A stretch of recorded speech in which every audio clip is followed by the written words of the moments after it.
வேறெதையும் கேட்டிட தெரியாது.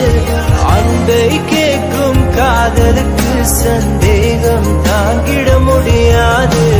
வீடும் பள்ளம் இல்லாமல் ஒரு பாதை இங்கு கிடையாது. பிரிவும் துயரம் இல்லாமல் ஒரு காதலின் ஆழம் புரியாது. காதல் ஒரு ஆகாயம், அது என்றும் வீழ்வது இல்லையடி.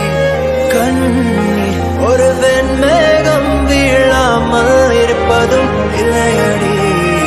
கடலுக்குள்ளே மீன் அழுதால் மீன் கண்ணீர் வெளியே தெரியாது. உடைமை